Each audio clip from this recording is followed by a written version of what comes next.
Yeah, y'all know we got the power. We're live. We're back in action, attacking your speakers from the field to the bleachers. You're listening to the Power 32 podcast, where all 32 NFL teams are on the table, open for questioning. But today we're focusing hardcore on one division and one team in particular.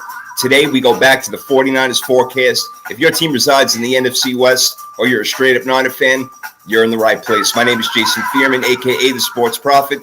And this freaky football show is proudly presented by the Sports Column and brought to you by Reebok. I am very, very lucky to have two of the most knowledgeable football minds, not just 49ers, but football straight up with me. Two diehard 49er fans. They know their stuff inside and out. Let's do it. First up, my man, well sought out freelance writer, journalist, member of the National Association of Black Journalists, host and producer of Touring the AFC South podcast, and a friend of mine for the past decade. That's the General Mike Patton. What's up, man?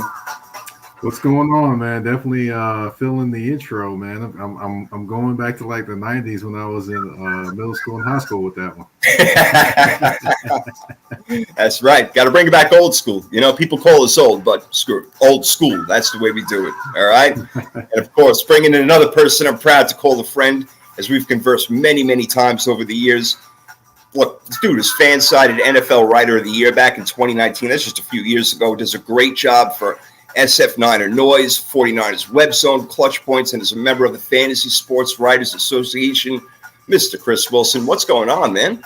Not much. Man, if I ever need a hype man, can you please apply for the position? You got it. You got it. I come cheap too, so you got nothing to worry about. Okay. Well, I won't pay you much anyway. So. Yeah. All right, we'll wait till you hit that next level. Oh, good. I love it. But, yo, guys, we are here to talk 49ers and pretty much nothing but. Even though we've had a lot of, new interactions going on in the NFL, Julio Jones going to Tampa Bay like Tom Brady needs more freaking weapons, whatever. But we're talking 49ers with the outlook of the season right now. We're going deep dive into it. If you guys want to chime in out there, feel free. I know you're going to be loving the podcast after, but I'm ready to get into this thing if you guys are. So let's do it. Let's not waste any time. Ready to roll. And this episode of the Power 32 podcast is brought to you by Reebok. The Cardi B freestyles are here, baby. So the Cardi B kicks designed by Cardi herself, as a matter of fact, men's, women's, kids, even infant sizes. So go to social media, use the hashtag Cardi's got you covered, and go ahead, order what you got. Men's, women's, children, everything. Go to 33podcast.com to click on the link and get that sweet-ass deal that we got for you. All right, so Reebok is presenting the 49ers today, I guess so, guys. So let's go. We just heard really great news that we kind of been, suspecting for a long time, and anybody who would listen to me telling Trey Lance is going to be the 49ers starting quarterback, there's no doubt about it. It's just a matter of when and when they announce it. And it seems like they announced it today for real, Mike. We've been hearing a lot of it, blah, blah, blah, this and that and everything. But Kyle Shanahan finally came out and said, Trey Lance is our guy, which means that Garoppolo is hopefully going to get traded, but more likely going to be cut, which is going to cost us a little bit of money, but not as much to keep this guy. So what are your thoughts overall on the whole situation? Well, honestly, we probably could have gotten rid of him a little bit earlier than what we did. However, wanted to hang on to him, wanted to see what we could do. Now we're in this position of, limited options or release him. So Either way it goes, he's not going to be the starting quarterback next year, which I'm fine with. And I'm looking forward to seeing what Trey Lance can do, because Jimmy G under pressure is not Jimmy great. It's Jimmy, close your eyes, good googly moogly. I don't know if I want to see this. So, that's basically what I kind of gather now, and I'm ready for the Trey Lance era to get started. Absolutely, man. So am I, Chris. No doubt. We've been ready since we drafted him, because we know and we knew, even when Jimmy G went along with us for the Super Bowl ride in 2019, that he was not the reason, and he's not the reason that we're going to win. He's going to be the reason we lose, like that game against the Titans last year, Mike. I'm sure you fondly remember that. And come on, you can't be throwing interceptions, that are all the way down the sideline, 10 yards past your wide receiver or Kyle Juszczyk in that matter. But bottom line is, Chris, you know this. You've been watching Jimmy G. We know that he's not going to bring us to the next level. Trey Lance has that potential. Now we're going to get to see what it's all about, and he doesn't have to worry about Jimmy G over his shoulder or anything like that anymore. Yeah, I mean, it should be interesting because the bar is pretty high for the team in general, and however well the team does is going to be sort of blamed on Lance, or he's going to get the credit for it, Right. one way or another. So, it's pretty much Super Bowl or bust here in the next couple of years. I mean, I think they'll give him a year to, iron things out and get acclimated to the speed of the NFL over college. But after that, if we're not heading to the Super Bowl in 2 years, then I think people are going to question, why we did what we did. So I don't know. Yeah. It's interesting. We'll see.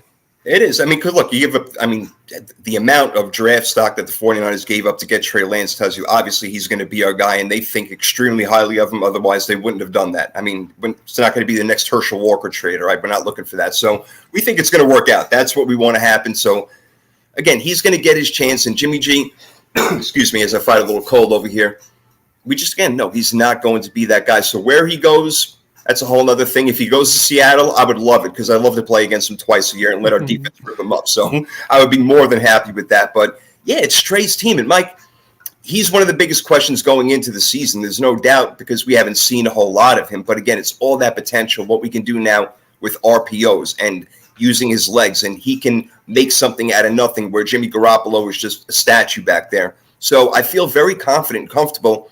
But at the same time, I know that Lance is not going to kick it off like Patrick Mahomes did. I can hope he will, but I'm thinking week 7, 8, 9, we should start to see what he's really all about. And if we're a 500 team or a little bit better at that point, I think we can really take off. Well, definitely it's going to be interesting, not only just to see the development of Lance over time during this year, but just to see how quickly he picks up on defenses, because the thing is, there's not a lot of tape out there on him.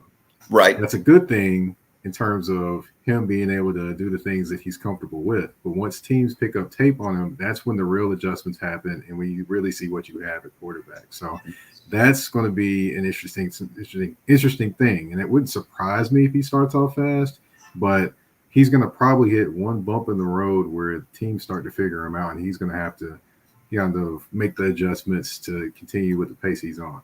No doubt. And that's where coaching is going to come in. And that's one good thing, Chris, about the beginning of our season. Our first 4 out of our 6 games, we play very mediocre teams. So we're talking about the Bears, Seattle, Atlanta's in there, Carolina. We got to play the Rams, I think, week 3 or 4 it is on Monday Night Football. But I think that's a good way for Trey Lance, to get his feet wet, so to speak, and, get in there with 4 out of these 6 games being against inferior opponents. I think that can really help his development. Yeah, I mean, if he has time back there to throw, that'll help. Yes, it'll be that's for me. That's my my greatest fear is he's not gonna be able to go through his progressions because he has no time to do so. So, yeah, it's also sort of nice that they're playing a lot of their home games later in the season. So, yes, if he's not doing so well in the first half of the season, you're not going to get as many of the boo birds out there. If when they're playing at Levi's, and then although the opponents are a little bit tougher over the second half, at least we're playing the games at home. So hopefully we can give him that home field advantage that he'd had to suffer against over the first half of the season. I like that because 3 out of our last 5 games are at home, so that certainly does help, and hopefully that'll be a big thing going forward. And you alluded to the offensive line, so I want to go there with you guys right now. A lot of changes, especially the interior line. Look, we still got Trent Williams, thank God, left tackle, and we got McGlinchey on the right side. But everything now has changed on the offensive line interior-wise, Mike. Jake Brendell's got to step up and play center, replacing Alex Mack, who's probably going to be a Hall of Famer. Then Lincoln Tomlinson, gone. And it comes Daniel Brunskill. He's going to have to be full-time. Aaron Banks, he's going to have to be full-time now. A lot of changes on the interior, and I got to tell you, man, I'm worried about it. Chris mentioned it, Mike. I'm worried about it. Well, I'm definitely a little worried because, of course, these guys are not necessarily your everyday starters. But one thing I have noticed about the 49ers is that they draft guys that you haven't necessarily heard of or not highly regarded, and they kind of plug them in and they coach them up to actually do great things. So, sometimes there is somewhat of a drop-off, but it isn't that huge of a drop-off. But the thing is now they're the starters. So they're going to have to set the tone, and that's going to be something to definitely keep an eye on. That's right, no doubt, because our bread and butter is our line of scrimmage, especially talking about our offensive line and being able to get that pushback and our guards pulling in the right spot at the right time. And, of course, Kyle Juszczyk is a big part of that when they're running out of the eye. And, look, we're a running team. That's how we develop our passing game through the run game. Kyle Shanahan loves to run the ball in all sorts of different ways, Chris. So I think that his scheme is going to help out the ineptitude, if that's the right word, of some of these players, if they're not ready yet. So I think that the scheme will certainly help out, and they will get better over time. But like you, that is a concern of mine. Yep. Hopefully he realizes that they're not that good. That's another one of my fears, is he thinks that we have a better offensive line than we do. And one thing that Jimmy was pretty good at was getting the ball out quickly. And, Lance is going to be looking to throw the ball deeper downfield, or like many not true rookies, but like redshirted rookies. He'll probably be looking to run a little bit quicker than a veteran like Garoppolo. Well, not that you were doing too much running in the first place. So I just hope we have a decent offensive line. I'm not looking for a top 5. I'm just, if we can be somewhere like in the middle, then I'd be pleasantly surprised. Yeah, it'll be interesting. They're well coached, and again, they've had, even speaking of coaching, they've had big turnover there when we talk about even the offensive line. So Chris Forrester is back on the field now. He's coaching the offensive line, Mike, and the run game coordinator, which goes hand in hand with this team. So again, not just new players, but a new coach coming in to run that part of the system. Yeah, definitely. And then also, of course, new offensive coordinator with Mike McDaniel going to the Dolphins. However, we know that Kyle Shanahan usually runs the offense, but right, it still is another different brain or different way of thinking going out the room. So, that'll be interesting just to see the melding of the talent. Former Lions offensive coordinator is now our offensive coordinator. So it'll be interesting to see how those things and those ideologies meld. And of course, he was the offensive coordinator, the head coach of the Los Angeles Chargers before that. And, we'll see what happens when all those minds and all those ideas meld on the sideline, if they actually do mesh together or not. Should be very interesting, and I can't wait to see it. And I hope they mesh together as quickly as possible. And we are getting more good news. Not just Jimmy G. We know that he's not the starter, but Debo, he's talking with them. He's in camp. He reported. Is he going to practice? I don't know. Does he have to practice? I don't really care. I just want him to sign a contract. And it's looking a little bit better now, Chris, where him and Kyle Shanahan Kyle Shanahan quoted a very good discussion. So he's there. He showed up. Obviously, he wants to get paid. He's not looking to become an unrestricted free agent next year, if in fact he does want to be. But my hopes are a little bit higher now that we're going to get to keep Debo. And yeah, he's going to get a big contract, but it's well-deserved. And that'll bring me to something a little bit later where we're going to have to, pay some other players. But Debo is so dynamic that I'm all good with them giving them, $25 million plus. Yeah, it's interesting where they're going to, where he's going to be slated in there compared to some of the other nice big contracts. So I'm sure every big contract that comes by, Debo's pretty happy about it. But I mean, we need him badly. I mean, he was our entire offense. He was our best running back and our best wide receiver last year. And if we didn't have him, we would have no chance of making the playoffs. So I mean, I think he knows that. And I'm sure his agent knows that. My expectation from the beginning was that he was going to stay. I never really thought that he was going to leave. I think it was just posturing, basically. Just to get a better deal, and he probably will get a little bit of a better deal because of it. And as long as he's not like disrespecting the team or anything like that. And to my knowledge, I don't think he was. No. He just took all this Niners stuff down. So I think he did it in a respectful way, and he's still on social media. He still said a couple things, and talking about the team like we, and the fact that he's back and that kind of thing. So I'm not too worried about that. Of course, it's always best to once we have a signature on the dotted line. But I'm not. I've never been overly concerned about that. I think it's just been a story, so we can have a story to talk about, because it was a couple of dead months in the off season. So Yeah, that's I what hear we're you. asking. Look, Terry McLaurin did it, with the Commanders, and he got paid. Look, we need Debo Samuel. Look, I'm looking for Brandon Ayuk to step up. I'm looking for Juwan Jennings to step up, and I want to talk to you about some of those guys later. But yeah, Debo is. I don't want to say he's our entire offense, but he's certainly by far and away our best player and brings such an amazing dynamic that, yeah, the 49ers certainly would not be as good of a team without him. So we need him, and they got to pay him, Mike. He's one of those guys that you have to pay if you really want to have that dynamic. But let me throw this in there also. And excuse me, I apologize. I have a little cold. So when him and Kyle Shanahan are talking, they discussed his role in the offense and how much he's going to be running and whatnot. And you know the whole story. I don't have to explain to you, but tell the fans what you think is going to happen. Is he going to have that same kind of role where it was more toward, week 9, 10, and 11 into the playoffs where he took on that running back / role, whatever you want to call it. And I think we need him to do that, Mike, but not all the time. But to have that illusion back there that he is going to do it helps our offense a lot.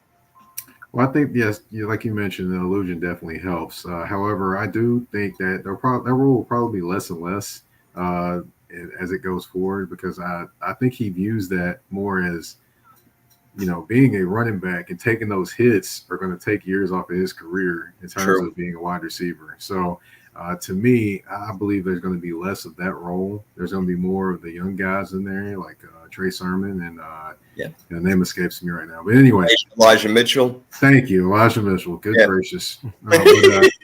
But yeah, there's going to be more of the young guys in there and more of the surrounding pieces in the running game than you would see Debo, in my estimation. Of course, there will be some times where he runs the football, but I don't think you see like 10 times of him running the football in one game. I don't think you see those anymore. Or no, close to that. That would be way too much. That would be way too much, because we don't want to ruin the guy. I don't want to have him for just 3 or 4 years. I want to have him for 8 years. I want this guy to be on our team for a long time. So you're right. We would really ruin him that way. There's no doubt. So I'm sure the conversations they had worked somewhere out in the middle where, yeah, you're going to be using this way at certain times, but we're not going to overload it. So we'll see. How about the biggest issue? We talked about it. Is it more Trey Lance? Is it more the O-line? Is it the secondary? What's the biggest worry for you, Chris, right now? Is it still the offensive line, or do you think about the secondary? Now, we got Javarius Ward, which is great, and we'll talk a little bit more about that in a few minutes. But I'm still worried about our safeties right now. Jimmy Ward, I'm not in love with him. And then I can't pronounce his name. I'm the worst at this, pronouncing or the safety's name right now. Tawalonga, Hufanga. I'm terrible. Yeah. So I'm worried about the secondary, Chris. I got to tell you. Yeah. Yeah, I guess when I said before that I'm most worried about the offensive line, I was lying, because I'm most obviously concerned with Lance, because sure, but unknown. Those two obviously go hand in hand, right? I mean, if Lance just blows it up, then he's going to be able to overcome a bad offensive line and not a horrible offensive line. So I mean, for me, it's definitely Lance 1, offensive line 2, and the secondary, I really don't understand why we let Tart walk when he was like veteran minimum, so we could start a guy who's like a lot of fun to watch out there, but he can't play like Tart does because he just doesn't have the speed. So some of the defensive adjustments we make, and we bring Jimmy Ward down into the box, cover a tight end or even like wide receiver, and then you have single high with Hufanga. That's not going to work. I mean, he's just not that fast. He's not that guy. Right. He's a strong safety. I mean, if that speed wise. Whereas with Tart, you had a guy who was, he's a speedster. I mean, the guy could run. So I don't know. It's a big to me. It's been Tart, Jimmy Ward. They're pretty similar talent wise, and then just to see Ward, who I like. But him, getting a huge contract, I think he's one of the top couple players on the team as far as contract goes. And then we could have gotten Tart for like a tenth of that, and we just had no interest in him. I know. And then I think it's the Eagles Who picked him up? Yeah, and they just put him right in the starting lineup, and I'm just like, what are you doing? I mean, I don't know. I don't get it at all, and especially like the history of those two guys. It's just weird to just like throw one of them away. I don't know. I mean, it's like, I mean, he wasn't that bad that we don't like. There's gonna be a point in this season where we were gonna wish that we had him, and we're not going to. So. Mike's shaking his head. Yeah, who's gonna be there behind him? Someone who's not starting caliber.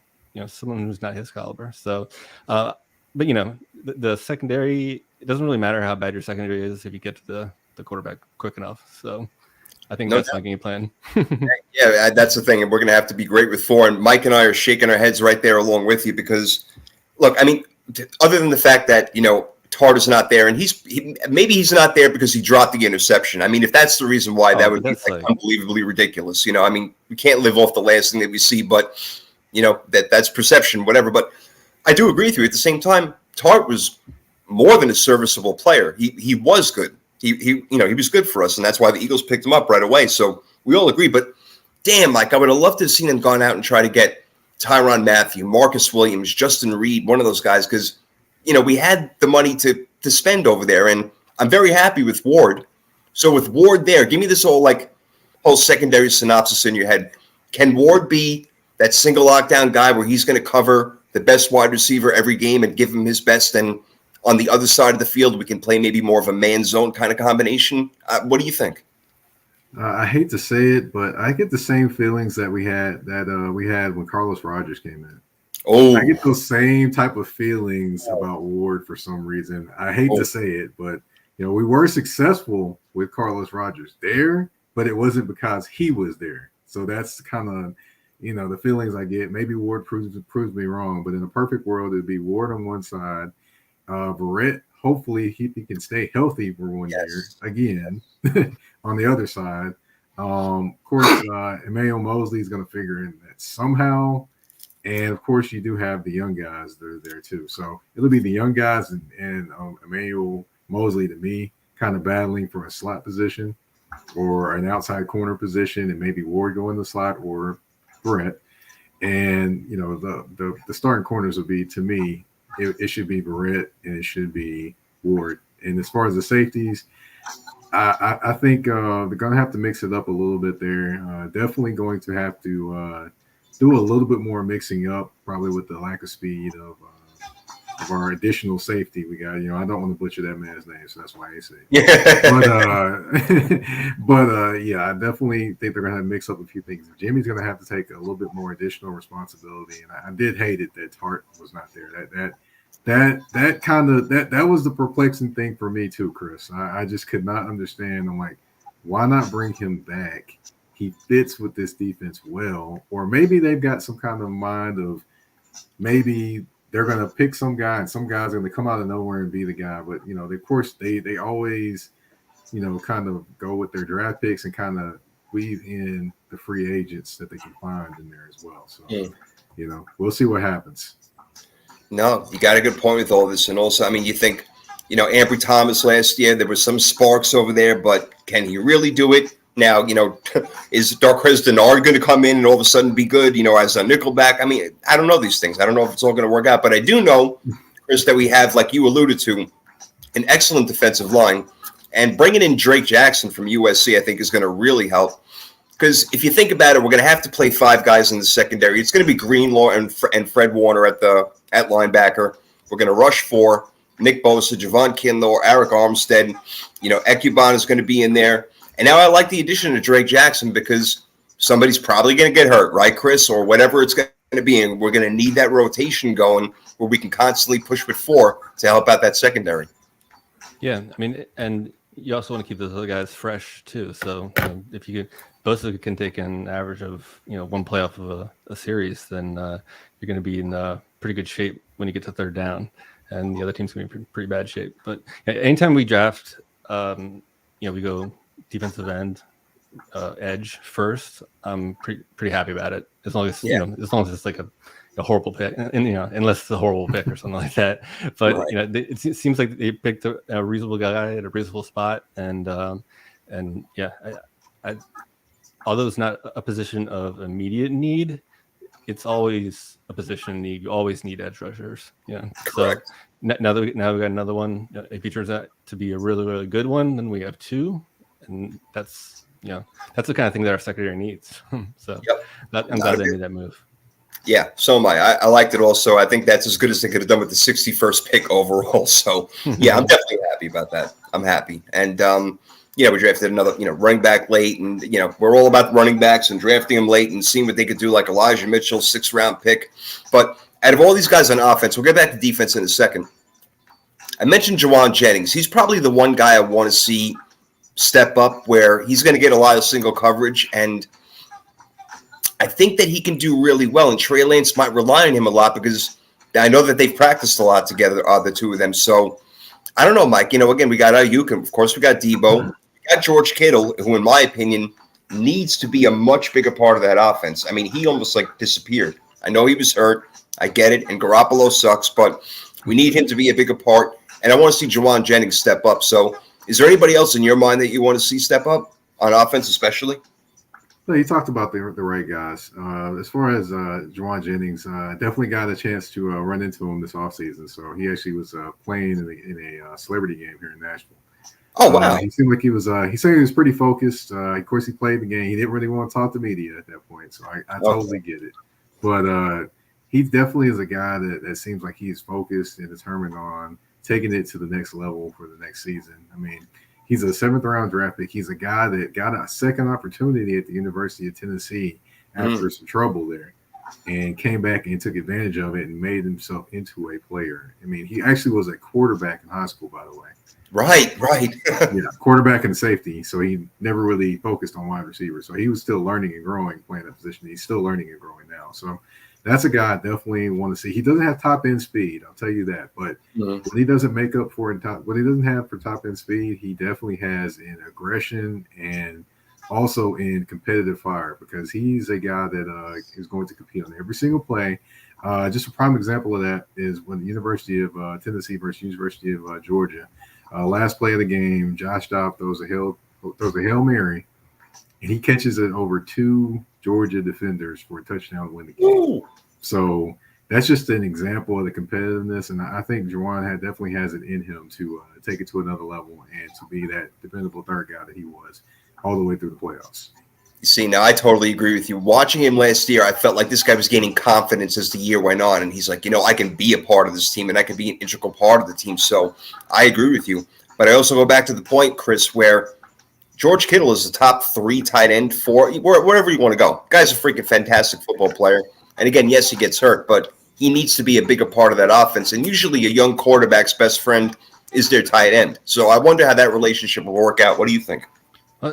I think he needs to stop blocking on passing downs. I have no idea why Shanahan always has him block on passing downs. And it's like over the last 3 years, it's been more and more and more. And I can't remember the percentage, but it's like he's everyone knows that he's a good blocker when it comes to the run game. He's aggressive. He's not a very good pass blocker. I mean, he's not. Because it's a passive type of skill, and he's not really a passive kind of guy. He's more of a forceful kind of guy. So I don't know why they started doing it, but on so many key plays, I mean, go back to the Super Bowl. I mean, he's in the backfield. Like, what's he doing in the backfield? I mean, it just doesn't make any sense. And so, every time every down that they had him, blocking last year as opposed to going out for a pass, it's just a waste. You basically put him on the sideline because he's not better than whoever else you would put in that position. It's like, it's one thing if you're gonna do it every once in a while, but when you're doing it on I don't know, but 10-20% of plays, it's just, to me, it's one of those, what are you thinking? I'm with you. Yeah, I don't know why. And I mean, definitely bit into his numbers, along with the games he didn't play. But that's the play that Garoppolo got hurt on, was a play where Kittle was by himself on an edge rusher, and I'm like, well, what do you expect? It's like you have your best true receiver, and you decide not to have him go out on a passing route. Instead, do something that he's not supposed to be doing, and he's not one of the best people in the world at doing it. It just doesn't make any sense. That's why I'm hoping that Trey Lance and him are going to have this connection, Mike, because we can't, like you said, we can't waste the talent of George Kittle. He's lethal in the middle of the field. He owns the middle of the field. You single this guy up with a linebacker, you're freaking toast. Because you're not going to, you got to guard Ayuk. You got to guard Debo. You got to worry about the run game. That's why Kittle gets single coverage, and they don't take advantage of it. Why? Probably because Garoppolo sucks, and I think Trey Lance is going to be better. So I'm thinking this combination is going to work out better. We need Kittle to be Kittle for us to, really take that next step. I really believe that. Well, definitely we need Kittle to be Kittle, but we also need to definitely give Lance time to develop because the best way for them to connect is if he actually is able to read his keys and see that, hey, Kittle's open, or I should go to him here. He's got single coverage, those different things, and he'll pick those up as he grows and matures. So as he grows and matures, I think Kittle will be more of a part of the offense as well as Debo. And Ayuk may be the one that actually may suffer some in terms of catches, although he may be the big play guy because he can take the top off defenses.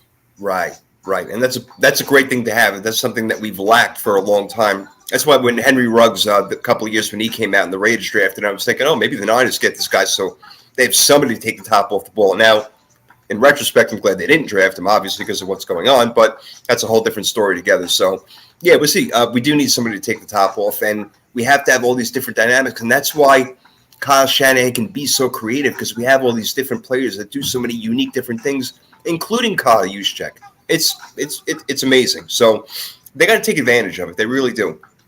We talked about Ward a little bit.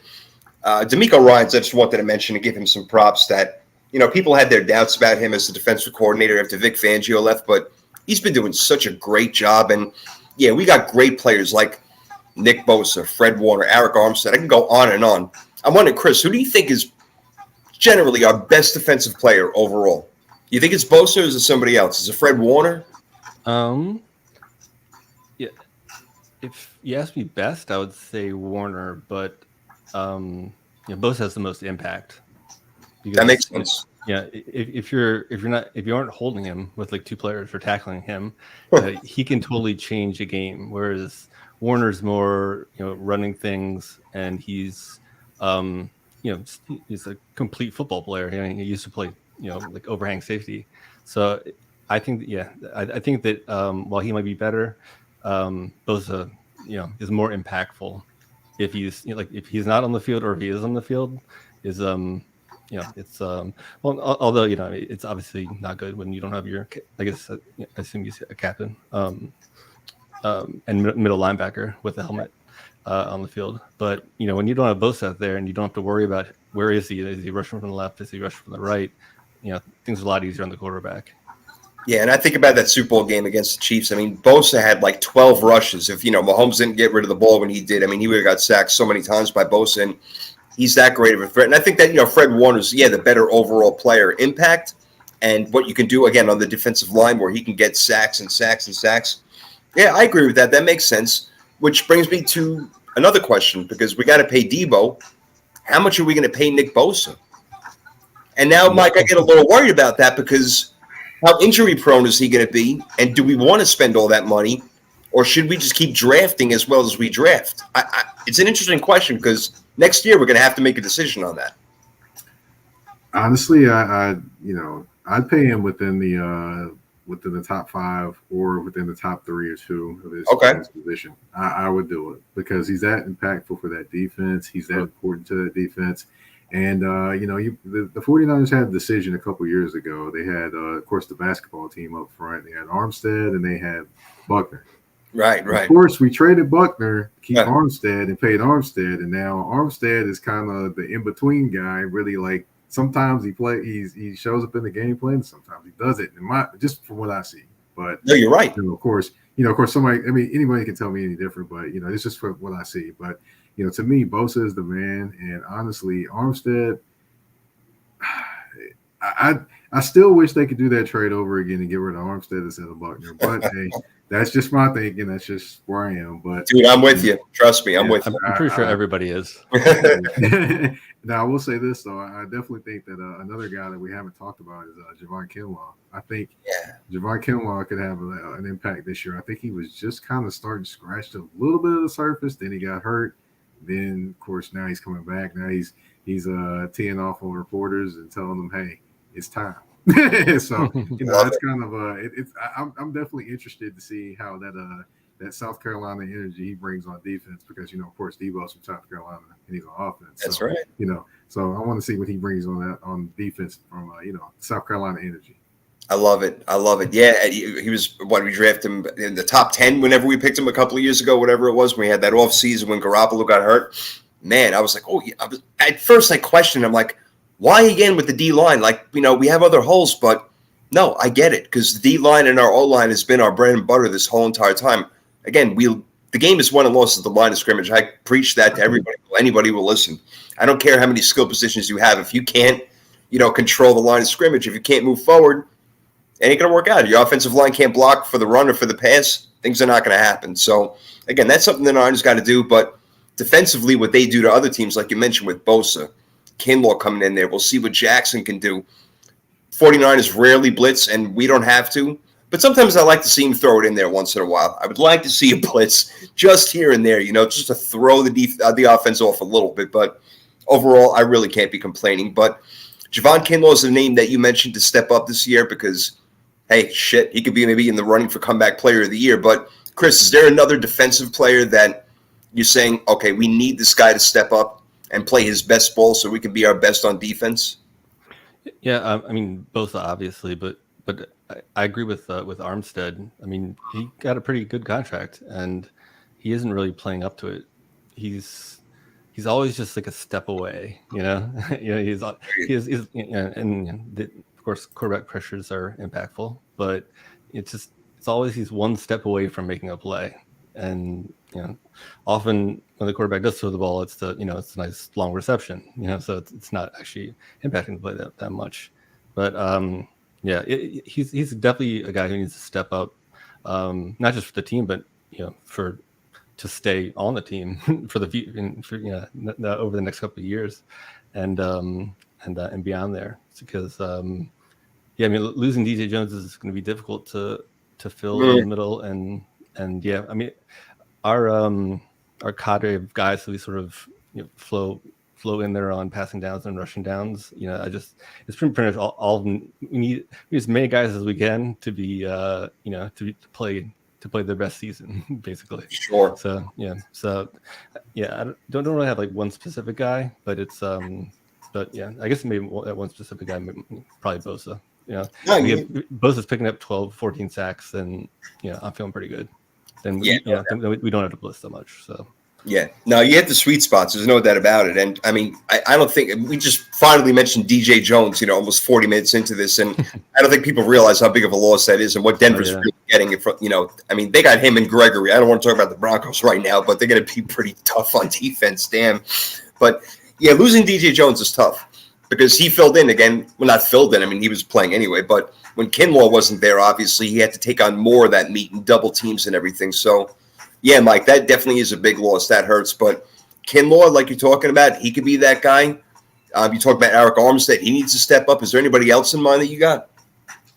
Well, of course, we've already mentioned the defensive backs. Yes. Of course, we talk about Ward. We talked about Verrett. I mean, we need one of those guys to actually be the man. I know, Ward just got there. I understand that. He's still got to learn the defense, but he's getting paid to be the man.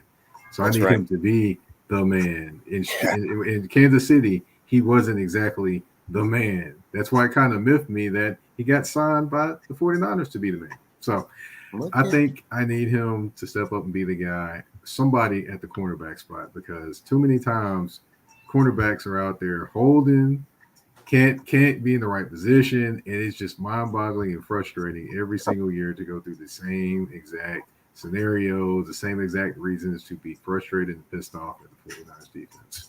You are so right, because I get sick and tired of when I see the ball go far in the air. If Stafford's throwing a long, whoever it may be, I'm like, damn, a yellow flag is coming out right now because it's going to be defensive pass interference. So like you said, we're going to be holding them down the field. You're exactly right. We can't have that. Can't have penalties. That's ultimate killer, especially ones like that. They're going to give the offense like 30 yards. So I'm with you. And, I talked about the safeties before, like why didn't we go after Williams or Matthew or Reed or, Marcus May, whoever it may be. Why didn't we go after Gilmore or J.C. Jackson? Like, I like Ward. I'm with you. I like him, and he can play. He can single up, but damn, I think that we should have gone for it more. We have a ready-made team, and when we talk about a window, if Trey Lance turns out to be what we hope he's going to be, we're going to have to pay him in 3 years. So we have this like 3-year window period, kind of like the Chargers do out in L.A. right now with their quarterback that they don't have to pay, where we should be in contention for the Super Bowl sometime in the next 3 years. Is it going to be this year? Probably not, Chris, but I would expect that the Niners should be back in the big game while Trey Lance is still under his rookie contract with all these other players around him. Yeah, I mean, they are paying him a fair amount because he was an early draft pick, so it's not that they're paying him nothing. True. Back like in the Seahawks days with Russell Wilson, and you could really focus on the rest of the team. Or was it Sam Bradford who got that last one where he made like $80 million? I think he was the last one. And what a joke. Yeah, and then I can't remember who was drafted the next year first, but I got shafted pretty bad. Yeah, I mean, the salary cap's going to go up. We know that. Yes, we're acting as if it's going to. I think that's sort of put the negotiations with Debo and with Bosa not necessarily on hold, but slowed them down a little bit. Because we don't know how much we're going to have, and even though it hasn't really hurt the Rams yet, like you don't really want to get in that kind of situation. Well, I guess similar like to the Saints, where you just way over your head, assuming that that COVID doesn't happen next year, and then assuming that everything's going way up, and then suddenly, a guy like Drew Brees is owed $50 million and he needs to suddenly retire, So I don't think the Niners have any guys like that who would just suddenly retire. I like it. and give them money back to the team so they can be well under the cap. So yeah, I mean, like you said, I mean, the window. If Lance is the guy, and right now we have no idea if he is or not. But if he is the guy, then you're gonna have to pay him because you pay quarterbacks. You pay quarterbacks, and you pay defensive ends. That's right. So if we have good ones, and we have to pay him, I guess it's a good problem. Exactly. Exactly. It's a problem you want to have. That's right. Yeah. That's exactly right. I mean, shoot, Kyler Murray.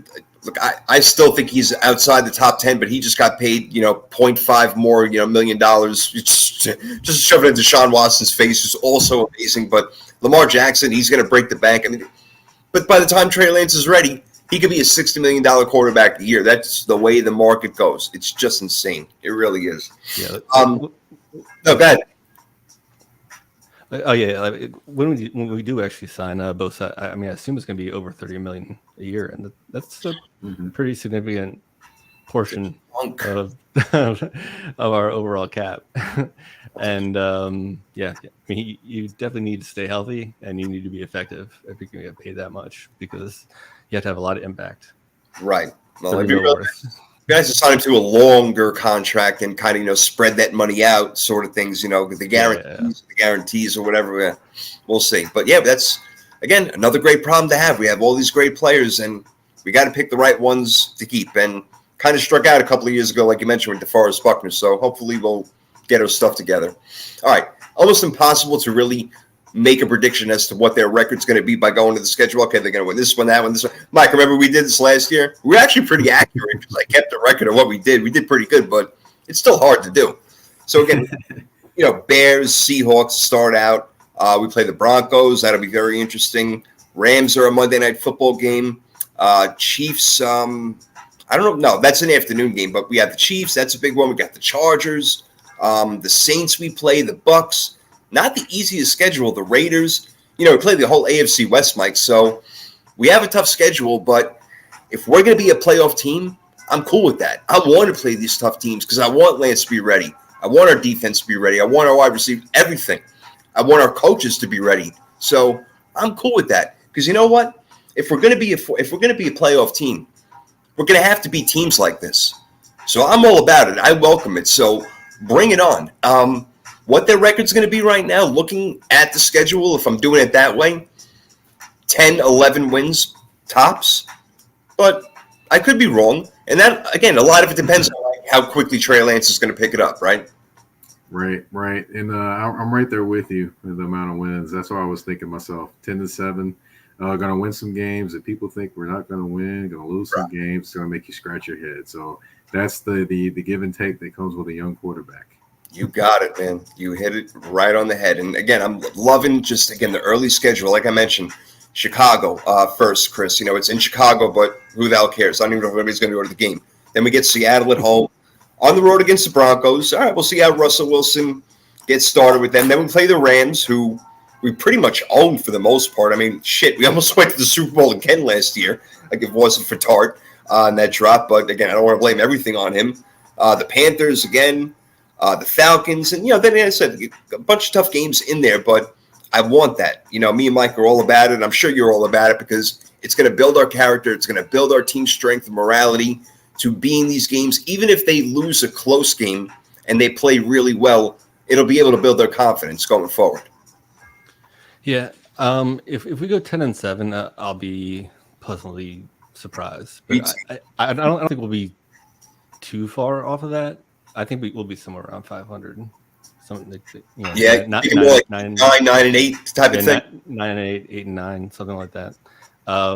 And, you know, it could go, you know, a couple games this way or a couple games that way.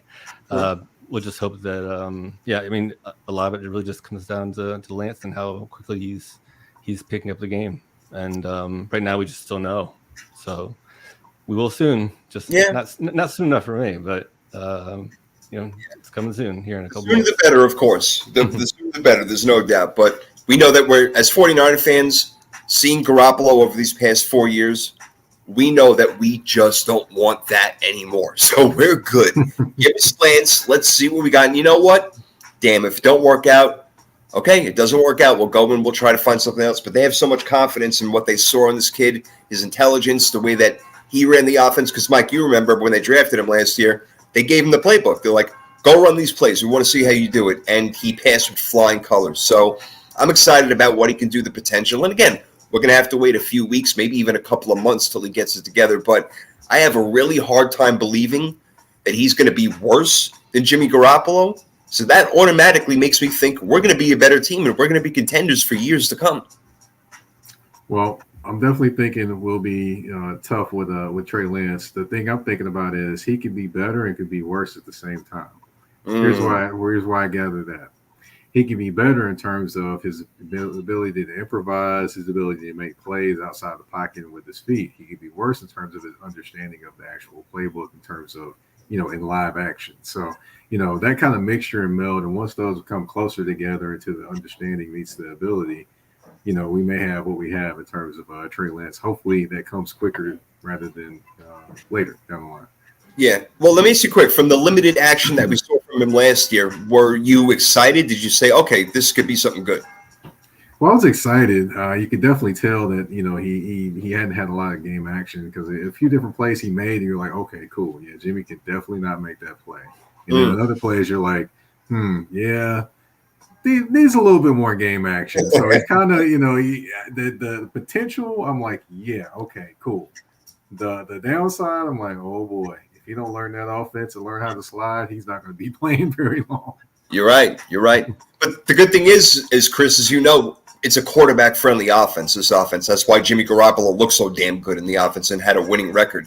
It is very quarterback-friendly. They're not going to ask him to throw the ball down the field, 40, 50 yards, 3-4 times a game. It's going to be more, dink and dunk. We're going to run the ball. We're going to do some RPOs. He's going to run. I think it's going to be more concise, more ball controlled, which is, again, what the 49ers like to do, eat up that clock, grind you, beat you down.